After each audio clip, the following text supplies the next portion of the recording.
I'm on this panel because I figured Tim would be on it. That was one thing. And the other reason was I've written a couple of things that dealt with historical figures. One was Albert Pinkham Ryder, which I'm sure I could put over on any one of you who had, what that guy was like. And Emily Dickinson was another one.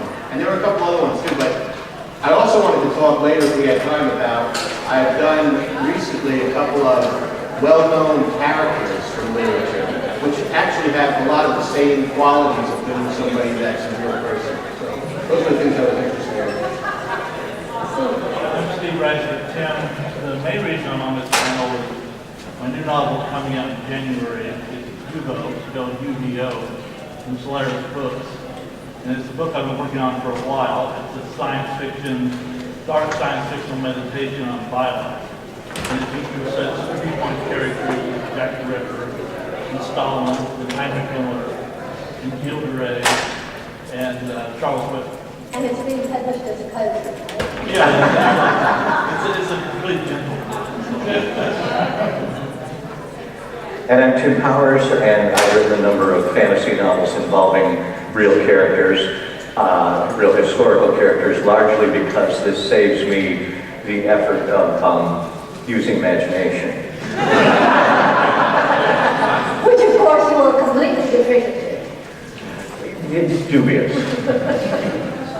My name is Phenderson Clark. As someone said on a panel, a minor short story writer. I like that, this fits. I'm on this panel, I suppose, because I'm a historian, and I figured they thought, oh, we'll get a historian over here and see the experts. We should have someone that actually knows that it's true. So, all of history. I'm Sarah Smith. I recently finished a book about the Titanic. And I've used historical characters, including Shakespeare, many Shakespeares, Colette, Pablo Picasso, Gertrude Stein, and John Jake Master,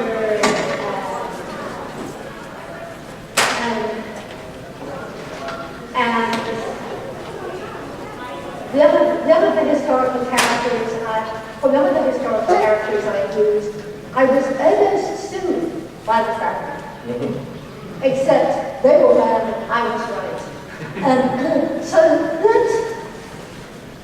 what pleasures and griefs have you had with your historical characters? What's done about them, and what goes on in the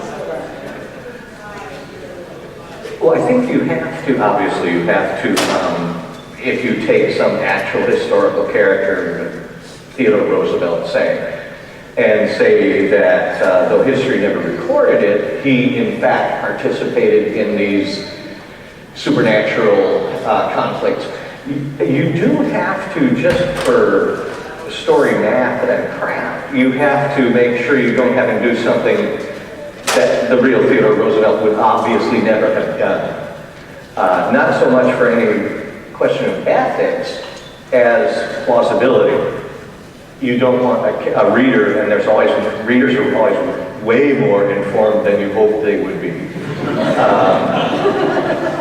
You don't want a substantial number of readers to say, wait a sec, no, I know something about Teddy Roosevelt, and that's totally out of character.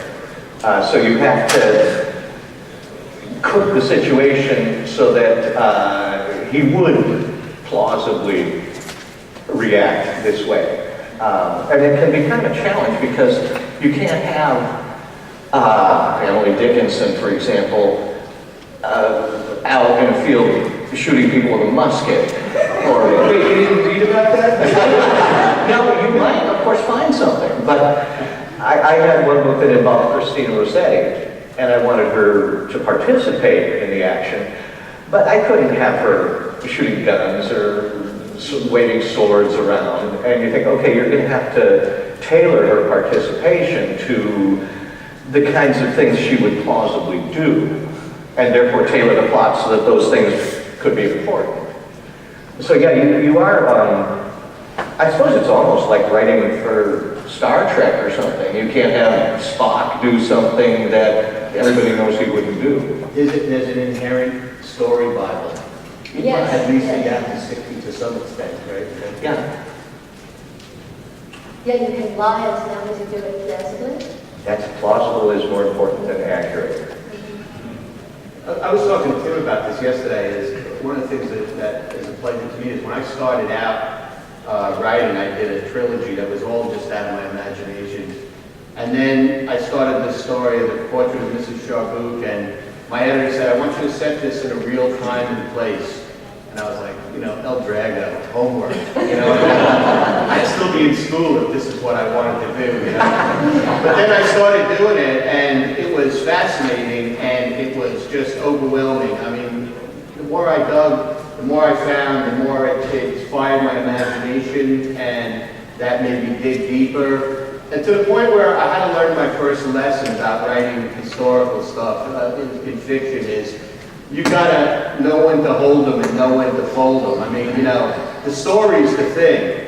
You can't let the research take over the story, otherwise it bogs down and nobody wants to read it. So That's easy to say. Yeah, the pleasure is the discovery and how that charges your imagination, I think. Well, I think my problem with U-boat was actually exactly that. I didn't know how to research something like this. I didn't know how to write something like this. I decided to write it sometime in college before I even knew how to write a successful story or inhabit a character. But I wanted to write a serious novel about violence. So it was important that the reader believe what the characters were thinking. So what I did was I stuck with the facts that I knew. I tried to be as specific as possible. And I read and read and read. And that's the downfall. It took about 30 years to finish. I read everything I could find on Nazi Germany. I read everything on Hitler, probably thousands of pages on Hitler, and decided not to use them in the book. because he's been used so much. I read so much about Stalin, just to write a 30-page chapter. So now if I write the book now, I'm sure I'll do it much more efficiently, because what I finally had to do was pick the one event or the one set of hours in which I was going to deal with this character specifically, and then just research and concentrate on those hours. If I had done that, if I'd known to do that at the beginning, I probably would have finished this book 20 years ago. It's like back in the beginning. Yeah. No, I mean, I think I'll echo some of that. I mean, in any type of writing where you're pulling on a historical character or historical period, you're going to do all this research and then realize you may have over-researched, right? Because you made the character, And so I'll be playing with the character. I remember I was doing a short story and I was playing around with this character and I was trying to get the character to exactly stick his personality. And I had somebody made a read and I was talking to them about it and they said, you always have talking dragons in there. So. I was sweating the detail in one of these things, and Rick Bowes, the writer Rick Bowes, because I put the Chelsea Hotel on the waterfront in New York, and nobody said a damn thing about it. So, how much you really have to sweat it, But I gave the University of Vermont a football team, and you would be amazed. Oh, I know. That's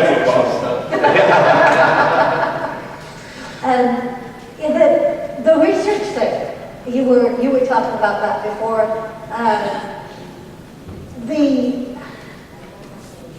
The thing that works for me is I read and read and read until I get to something that is absolutely kick eyeball. For the Titanic book, it was that Jack Johnson wanted to go to the Titanic. Jack Johnson, who was who would have been the world heavyweight champion, except that he was black, so they wasn't certified. So Jack Johnson wants to go to the Titanic, and he's got the money, and he's obviously famous enough. And so the White Star Line says, we will have no black people in the Titanic. Out of which comes some interesting stuff. So there's the white first-class, cis, hetero story, which is the story that everybody knows about the Titanic. And then there are stories that nobody knows. And then when you get to play with them and weave them together, then you've got something, I think. But maybe it's like you're finally just to the point where you say, okay, I know something nobody knows. I don't have to do research anymore. Which I think. So I'm particularly interested in your research about sailing and about swordplay. Because you use them, do you actually sail and do you actually swordplay? When I was doing research for one book involving ships and boats, I think I, at that point, knew more about ship handling than anybody alive who had never actually been within 100 feet of a boat. No, I've never been on a boat smaller than like a ferry to get from one end of the river to the other. In college, I fenced, but in general, it's all bluff. It's all one molecule deep. You write about places, Rome, Beirut, London, probably most of which you've never actually been to. But, and here's a trade secret. If you're writing about places you've never been to, things you've never done, YouTube and Google Earth are as good as being there. You think, for one book, I had characters at the top of the dome of St. Paul's in London, where I have never been. And I wonder, is there a railing? Is there a walkway? I can't bluff because everybody will know. It turns out 1,000 people have videoed it and put it on YouTube. What's it like to be on the bow of a square rigger ship in a hurricane? I haven't ever checked, but I know 12 people have put it on YouTube. Go off a cliff on skis, in a hang glider, those flying suits where they look like tiny squirrels. Somebody has put all of this. Yes, and with Google Earth, you want to have a scene in Hong Kong, Moscow, Istanbul. You go there and you drop the little orange man into the street, and you can walk around. There's places I don't want to go, but I put the orange man there. I'm always afraid I'll see other little orange men come up and kill him. I recently wrote a true story taking place in a northern British city, which I've been to before. I wanted to carry on a bicycle. So I looked it up on YouTube, and there were 12 videos of a guy who had mounted a camera on his bicycle helmet and had taken the pathway around the canals. It was really boring stuff. Oh yeah. God knows why they do it, but we're grateful. Don't underestimate the imagination of it, because there's a story I remember reading about Sherwood Anderson and Hemingway, where Hemingway had just read a piece by Sherwood Anderson where a guy falls off a horse backwards. Like the horse starts and he falls off. And that day they went to a track, and Sherwood Anderson had not been around horses much or at the track or anything, And Hemingway said soon after he had read that happened right in front of them. And he said it happened exactly the way Anderson described it. So once you put yourself in a situation, you've got the parameters around you, so much about it, you can sometimes really nail it through intuition and through imagination. Now that can get dangerous too, you know what I mean, in certain situations. But I think you can't underestimate that. The reason I asked was because I recently reread the fight between Shandy and Venom. And the ship, in the middle of the storm, and I also fenced in college, so I knew you were good there. And the combination of the two, they're fencing and there's magic too, but the magic is basically in the background, and they're fencing back and example, except the ship is going up and down like this, and the waves are breaking over the deck, and the wind is blowing them and spars, which you know is the right word for, are crashing everywhere, and I never read that when I write it. And that's my yeah, let me tell you, it was good. One thing I mentioned, not needing imagination. I found that I'll be snagged by something in just general reading. You know, you're reading a nonfiction book just for fun, and you'll think, what is that? And if that happens a couple of times in the course of reading this nonfiction book, you think, maybe I could hang a story on this. For example, I happened to read that Edison, in his old age, wrote a letter to Scientific American saying that his next invention would be a telephone to talk to dead people with. And, okay. I better read more about Edison. And I think if you get a big, thick, thorough biography of anybody, and you read it with the kind of paranoid schizophrenic squint, where you're looking for clues to supernatural or science fictional elements, you'll find them. Einstein went to seances with Charlie Chaplin. And you think, whoa. I don't care what really happened. But what could I say? I think you should read a biography of Virginia Woolf, Beatrix Potter. And if you read very thoroughly with that squint, you'd find piles of clues. I think especially, I'm thinking of all of these 19th century people that we wouldn't think of normally, reformers and abolitionists, who were also great spiritualists. And you read and find out they had some odd beliefs, and there's just so much logic there. And I was just thinking, everyone's talking about how so much historical research is now at our fingertips, because we have the interwebs. And you can go on to Google, not just Google Maps, but in research that I've done, Google Books is essential. Yes. Right? Their entire book section. Yeah. I wish we could copy from it. And of course, whenever you need that one page, it's like, oh yeah, that's not available.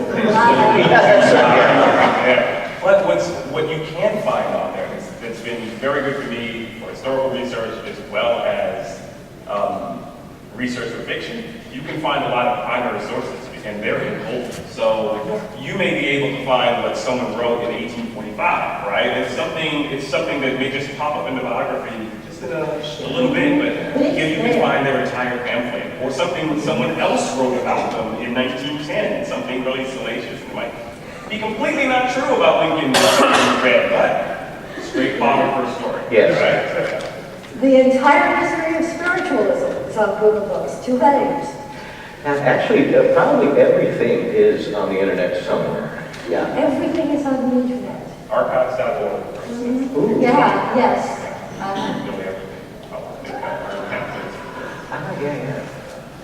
I'm giving away all my secrets, don't you? That's right, yeah. Take notes. Images. There are so many great images of the web. And if you ever went to spend a really uncomfortable half an hour or however long you can stand it, Where is this going? Google postmortem photography. They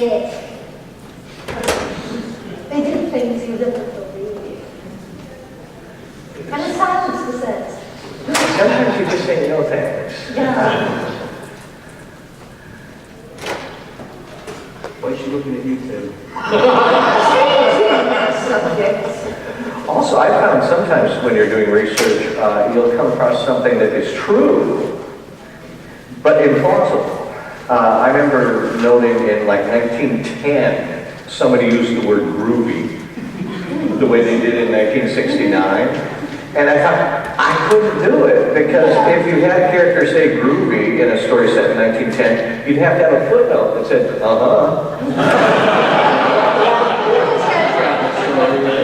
Yeah, they said, I feel luminous, and they are going to keep themselves.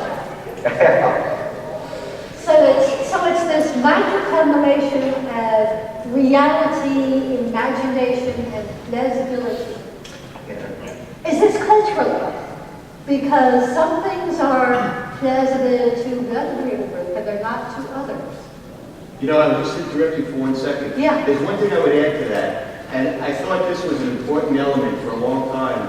When I did this book, it's set in the 19th century, you know, and I found, when I had read part of The Aliens, and one of the things I didn't like about that book is that it was just a panoply of cultural and historical touchstones, you know, I mean, this place here, there's this guy here, you know, this famous guy here and over here. And then what I realized was much more effective was capturing the style.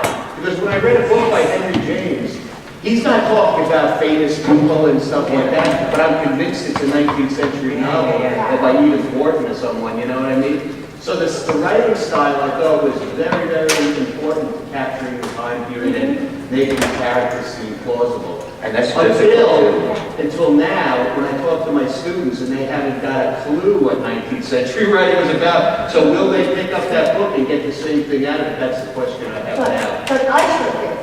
What? I sure did, and I know, but I'm saying for like the next generation. I mean, I'm born in 1955, so I'm only 50 years away from the 19th century. And I'm 50 years away from the 21st century. But for them being born at the end of the 20th century, beginning of the 21st century, that 19th century text, they have a very difficult time for it. Even stuff that I find fairly easy to read, like Emerson, you know what I mean? He's fairly straightforward and easy to read, but, you know, I'm afraid that maybe my style thing doesn't hold up. I don't know. Can I add a little bit to that? When I was working on my various 19th century books, I would go and find somebody who was not very well known or works that was very well known by somebody who does, and try to mimic their style of writing. Lewis Carroll wrote a set of books about mathematics, and one of my characters is actually using the same rhythm and some of the same words as Lewis Carroll writing about mathematics. And nobody picks it up. Delia Schumann said when she was writing her 18th century novel, she used Alexanders as much as she could. And nobody ever picks that up, but it gives a sense of believability. I tend to be a language-oriented writer, so I know when we're doing the juxtaposition chapter, there's a lot of street slang from the Victorian era in there, and some of which I make clear by context what it means, and some of it I just let the reader figure it out. Because I like the sound of the word, and I think it creates a certain atmosphere. The other thing I did with the river chapter is I focused on the sounds and the smells of London in the Victorian era. A lot of people don't realize just how noisy the city there must have been with thousands and thousands of ironclad wheels running over cobblestones. And the horses. And the horses. And how it smelled. Which is odd. Yeah. I think it's interesting because when I'm listening to all of this, and I'm also thinking about when I would bring up things like counterfactuals to my professors in grad school, they would give me this look like the guy called Caveman. Like if you ever want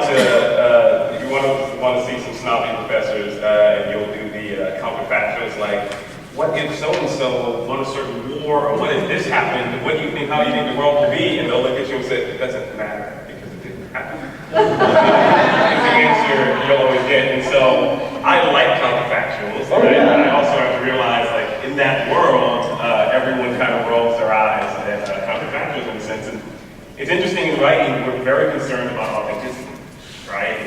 We want to try to feel that we get to what a certain person was like, what the period was like, and the question, of course, is, the reality, of course, we're trying to, in a sense, make something authentic so that someone thinks it's authentic. Yes. As you just said, right? Like, so even if groovy was said back then, I can't say it because people don't think it was said during that time. And so it's this dichotomy we have where we're searching for authenticity that can't possibly be reached. But you Right. put created by artists. But yeah, it's Yes. great for Beauty art. of it in a way too, you know?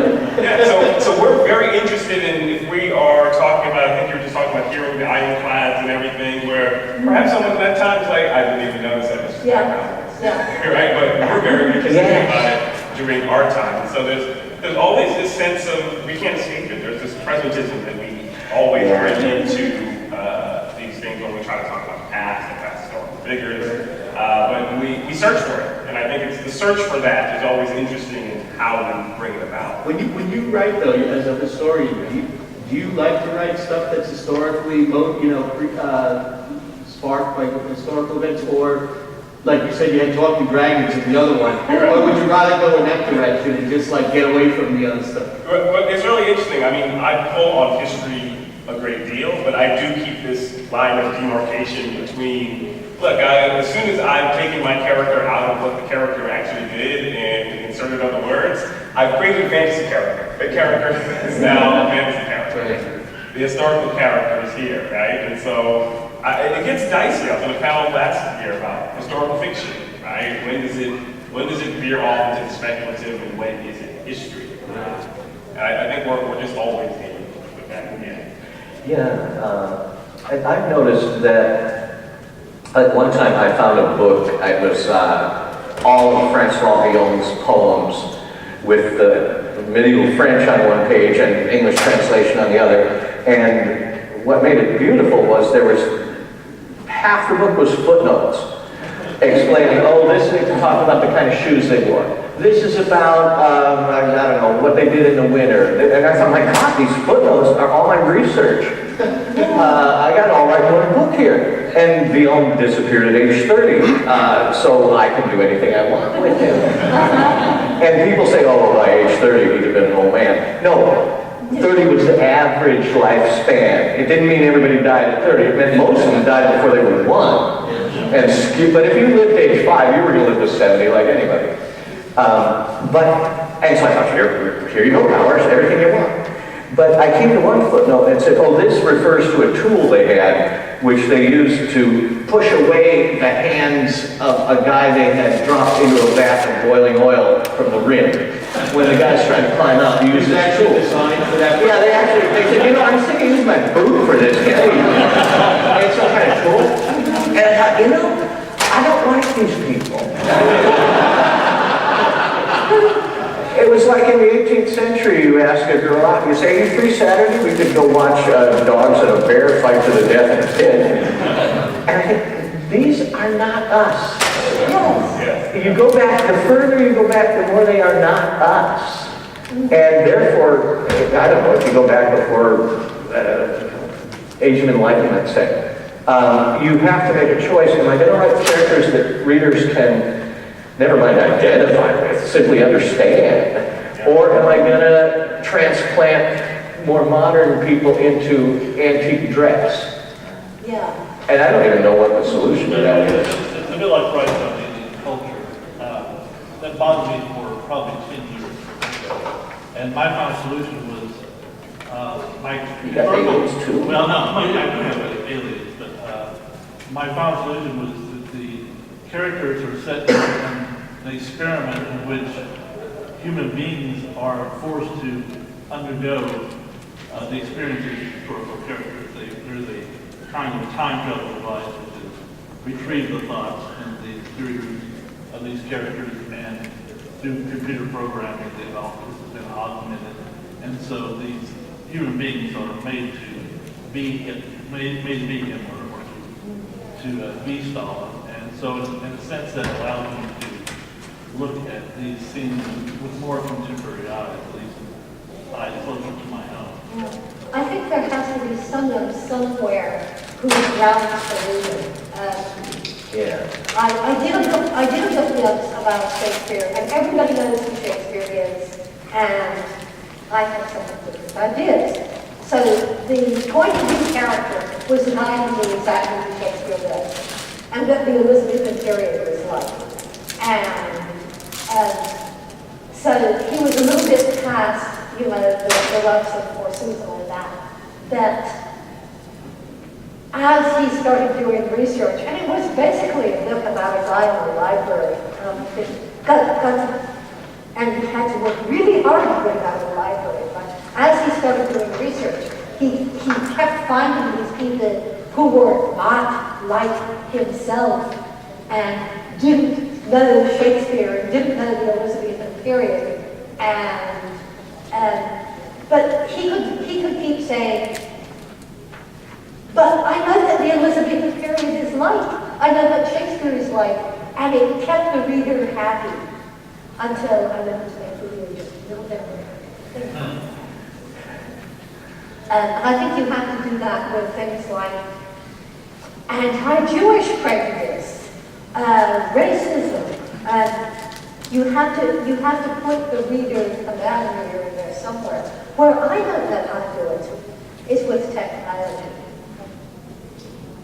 Like for instance, using your Teddy Roosevelt, the magician example. If Teddy Roosevelt is a magician, why is he wearing glasses? Right. And, well, they're not really the correct vision. They're actually so he can see things that other people can't see. See the dead. Yeah. Also, a challenge if you use somebody like Teddy Roosevelt. Say that during the Battle of San Juan Hill, some occult, esoteric, secret adventure happened to him, which you talk about, and you cover your basis by saying, nobody knows where he was that day. And you say, well, I know where he was that day. I'm going to go do this. You have to then look at the whole rest of his life and make sure that what you had happen during that missing day appears to have consequences. In one book of mine, I had Samuel Taylor Coleridge participate in some weird supernatural stuff.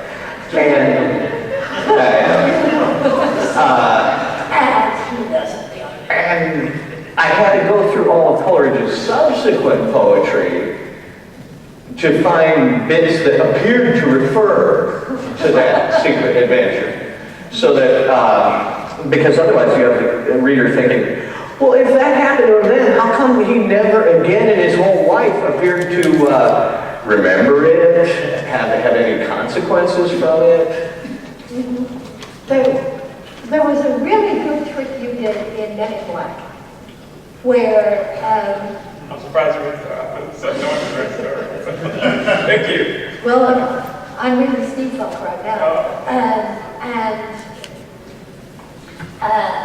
here's this looks like a historical story, and then all of a sudden, from way out in left field comes.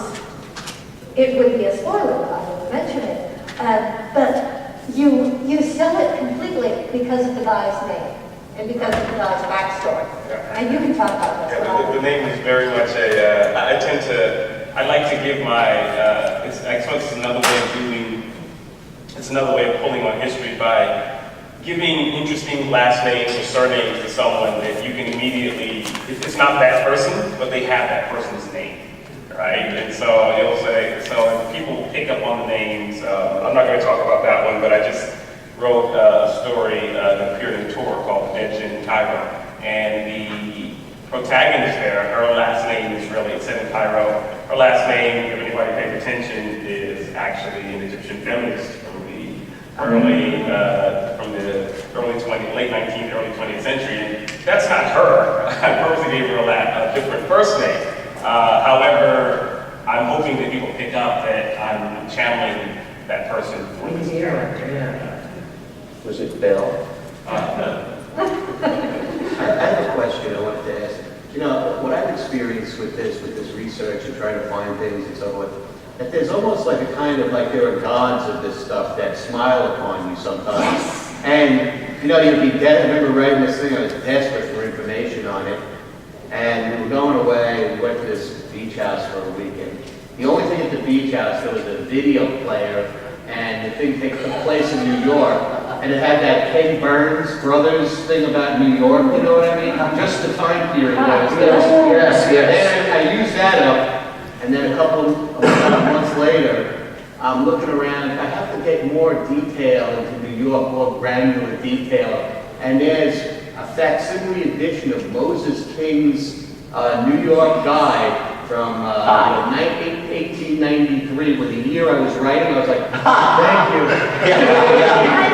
I mean, you have this feeling like you get spooky. Yeah, I found my copy of Moses King and the Street.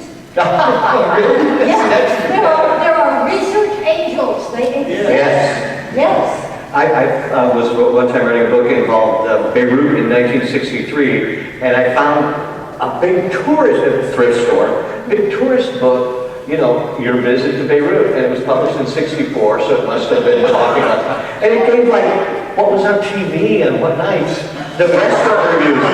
And that Moses King thing gave you like the prices of things that come on. Yes. You know, how much a cup of coffee was, something. Those things may not be important to readers, but when you're writing, to you, even if no one catches them, they're important to you that you felt like got those things. And it builds up the reality of it in the back of your mind as you're trying to As an actual place. Yeah, that's important. The Scientific American Guide to Transatlantic Travel, 1911. I found it on Google Books, 563 pages then, and it's got illustrations of everything. In fact, there comes a weird point when you're just about to start writing, you've just pretty much done all the research. When, for this weird mystical week, everything you look at is research. Turn the TV on, pick up a newspaper, and turn it off after a while. So if this has happened to you, you know that you are supposed to be a historical novelist. Is it time for questions? It's just not time for questions, I think. I won't read anything. I have a question. In your writing, real historical figures, fiction, when is it appropriate to twist their characterizations to suit your story, using them as antagonists? I'm thinking right now, Bernard Cornwell's Saxon stories. There's a character, the Prince of Mercia, I can't remember his name, but he's venal, he's a brute, he's a coward, and Cornwell admits in his notes that I'm doing him a service, but I basically needed a flow for my main character, Uther. So, is it ever appropriate to